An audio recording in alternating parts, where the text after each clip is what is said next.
Hi guys, Royal Cameraman here. Mystery of the skibidi toilet plot has been solved. Mr. Boom has been lying to us all this time. That's where the secret agent's persona was stolen from.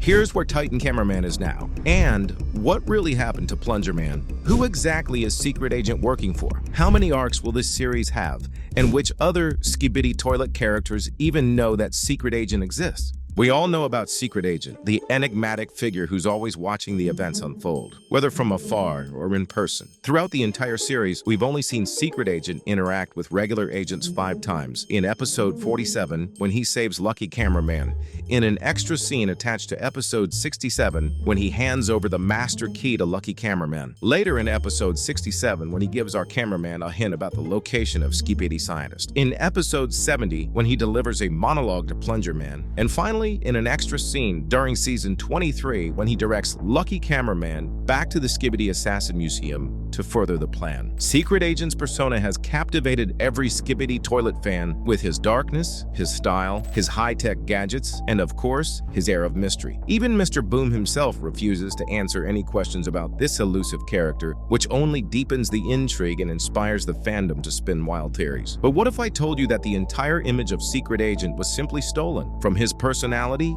abilities, and tech to the exact replication of his appearances throughout the series? No extra fluff needed. I'm about to lay it all out for you. Here we go. It's no secret that while crafting the storyline for his series, Mr. Boom drew heavy inspiration from other works, especially the Half-Life universe. In fact, it's pretty obvious that about 70% of the series was inspired by Half-Life 2. For example, Plunger Man, the silent, battle-hardened warrior who once was just an ordinary scientist at the research organization Secret Trinity, is a direct echo of Gordon Freeman's backstory. Like Freeman, who never uttered a word and worked as a regular scientist at the Black Mesa laboratory until donning a special suit to become a professional warrior who sparked a revolution in his universe. Plunger Man was recruited too, but by G-Man. And notice how, in human form, Dave wields a crowbar as his primary weapon, just like Gordon Freeman. Plunger Woman, Plunger Man's partner, who also worked at Secret Trinity, she participated in the battles against the toilets.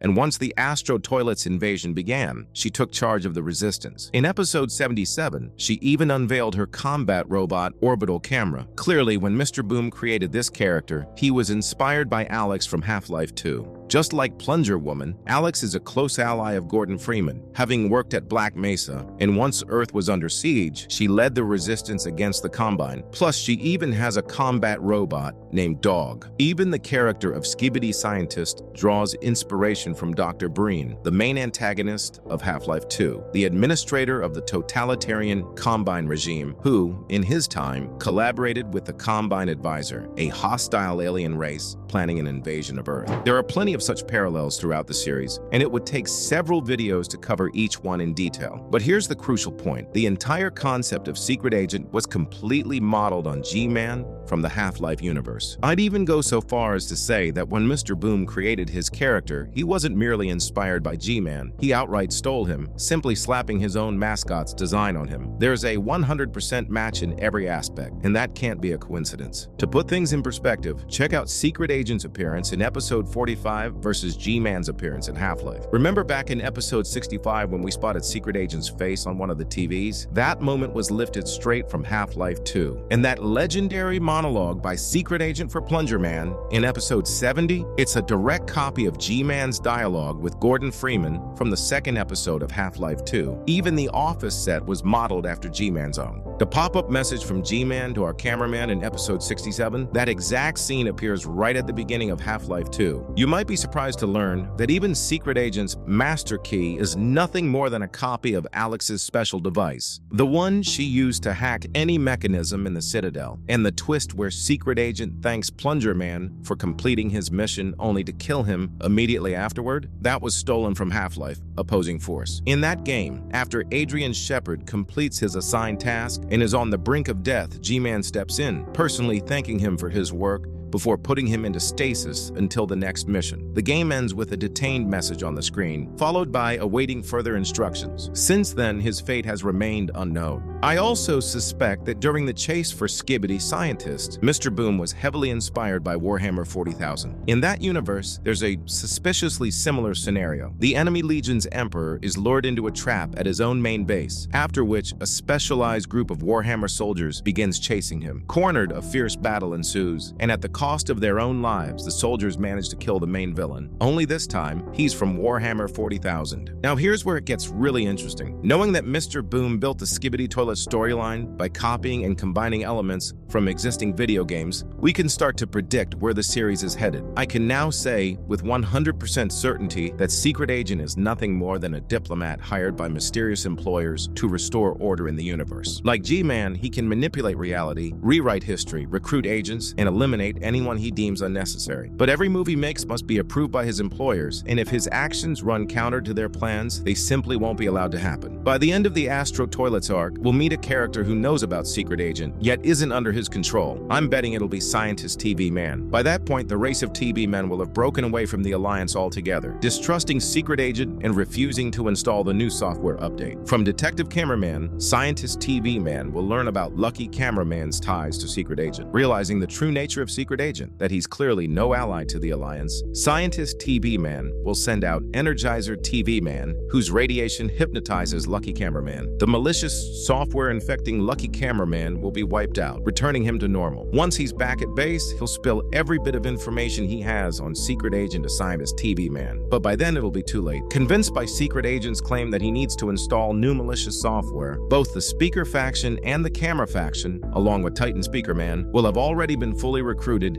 and will be completely under Secret Agent's control. Later on, we'll learn about the alliance between G-Toilet and Secret Agent. But don't be too quick to brand G-Toilet a traitor, because it turns out that G-Toilet was infected with the malicious software as well. And as for Titan Cameraman, since his disappearance in episode 75, it turns out he was recruited by Secret Agent and placed into stasis sleep until the next mission. In other words, he won't be present in our world, neither physically nor mentally, just like what happened with Alex in Half-Life Alyx. From that moment on, the fourth arc of Skibidi Toilet will kick off. Ultimately, the TV men will rise up in rebellion against the new alliance, which is made up of territories controlled by the Speaker and Camera factions. First, an operation will be launched to rescue Plunger Man by infiltrating the new alliance's base. Thanks to Lucky Cameraman's know-how, he'll be able to deactivate the energy barrier that's keeping Plunger Man from being restored. Somehow, Scientist TV Man will manage to capture the new alliance. Then, together with Plunger Man and Lucky Cameraman, all the TV men will launch a massive assault on the new alliance's headquarters in an effort to free Scientist TV Man and completely dismantle Secret Agent's totalitarian regime. At the end of the fourth arc, Plunger Man, Scientist TV Man, and Lucky Cameraman will join forces to destroy the entire system that supports the malicious software. This will trigger a massive explosion that ultimately leads to Secret Agent's demise. Titan Cameraman will emerge from his stasis, the Speaker and Camera factions will be freed, and the new alliance will collapse entirely, ushering in the return of the old socialist regime of the alliance. But then, the final fifth arc of the series will begin, during which the alliance will face a new threat in the form of Secret Agent's employers. That's all for now. I decided to experiment a bit with this content, so if you want more videos like this, be sure to hit the like button. And don't forget to check out my own game, inspired by Skibidi Toilet. Toilet Run just got a new update. The link's in my profile.